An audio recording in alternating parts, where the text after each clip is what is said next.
தற்போது கிடைத்துள்ள அண்மை செய்தி. இரட்டை இலை சின்னம் விவகாரம் தொடர்பான விசாரணைக்கு தேர்தல் ஆணையத்தில் முன்னாள் அமைச்சர் சி.வி. சண்முகம் ஆஜராகியுள்ளார். அண்மை செய்தியாக பார்த்து வருகிறோம்.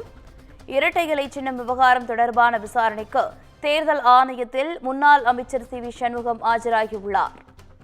தேர்தல் ஆணையத்தில் நிலுவையில் உள்ள விசாரணையை 4 வாரத்தில் விசாரித்து முடிக்க நீதிமன்றம் உத்தரவிட்டிருக்கிறது.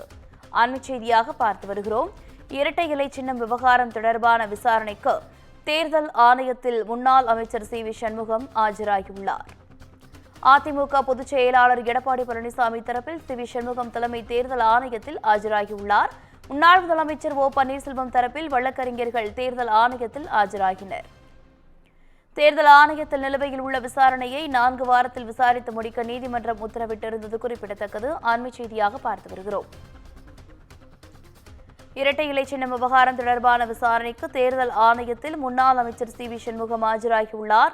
இதனைத் தொடர்ந்து அதிமுக பொதுச் செயலாளர் எடப்பாடி பழனிசாமி தரப்பில் சி.வி. சண்முகம் தலைமை தேர்தல் ஆணையத்தில் ஆஜராகியுள்ளார்.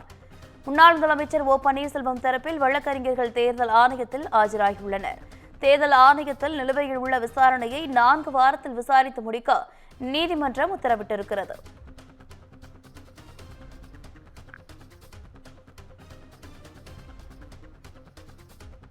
அண்மை செய்தியாக பார்த்து வருகிறோம். இரட்டை இலை சின்னம் விவகாரம் தொடர்பான விசாரணைக்கு தேர்தல் ஆணையத்தில் முன்னாள் அமைச்சர் சி.வி. சண்முகம் ஆஜராகியுள்ளார்.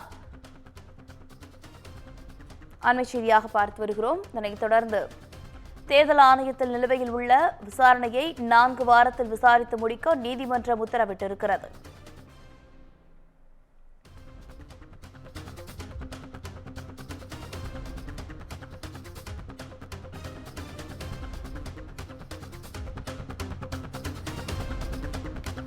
அண்மை செய்தியாக பார்த்து வருகிறோம். இரட்டை இலை சின்னம் விவகாரம் தொடர்பான விசாரணைக்கு தேர்தல் ஆணையத்தில் முன்னாள் அமைச்சர் சி.வி. சண்முகம் ஆஜராகியுள்ளார்.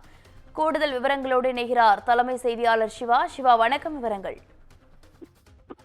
அதிமுகவினுடைய இரட்டை இலை சின்னம் தொடர்பாக தேர்தல் ஆணையம் ஓபிஎஸ், இபிஎஸ் என 2 தரப்பிலும் பதிலளிக்க வேண்டும் என்று ஒரு உத்தரவை பிறப்பித்திருந்தது.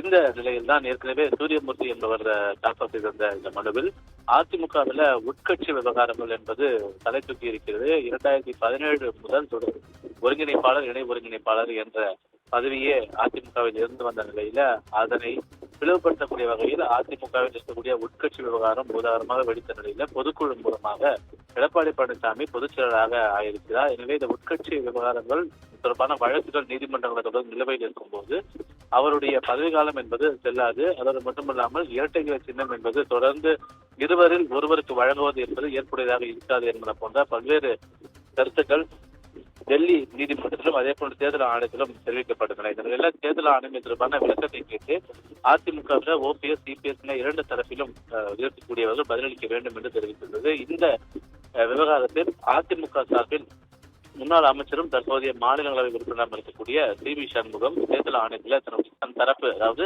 அதிமுக தரப்பு விளக்கத்தை வழங்கியிருக்கிறார். அதிமுகவில் 2830 பொதுக்குழு உறுப்பினர்கள் மூலமாக தேர்ந்தெடுக்கப்பட்டவர் எடப்பாடி பழனிசாமி என்பதனை அவர் அதிகாரப்பூர்வமாக ஆவணங்கள் மூலமாக சுட்டிக்காட்டியிருக்கிறார். எனவே பொதுச் செயலாளர் மூலமாக 2 பொதுக்குழுக்கள் நடைபெற்று இந்த பொதுக்குழுவினுடைய சாராம்சங்கள் எல்லாம் தேர்தல் ஆணையத்திற்கு வழங்கப்பட்ட பிறகும் கூட இது போன்ற வழக்குகளை தேர்தல் ஆணையம் ஏற்றுக்கொள்ளக்கூடாது. எனவே இதனை நிராகரிக்க வேண்டும். அதிமுகவில் தற்போதைய ஒரே தலைமை தான், அது பொதுச் செயலாளர் கூடிய எடப்பாடி பழனிசாமி தான் என்பன போன்ற கருத்துக்கள் எல்லாம் அதிமுக சார்பாக சி.வி. சண்முகம் மூலமாக தேர்தல் ஆணையத்தில் முன்வைக்கப்பட்டிருக்கிறது. எனவே இந்த விவகாரம் தொடர்பாக சி.வி. சண்முகம் நேரடியாக ஆஜராகி பல்வேறு கருத்துக்களை அதிமுக சார்பாக முன்வைத்திருப்பது தற்போதைய அண்மை செய்தியாக பார்க்கப்படுகின்றது.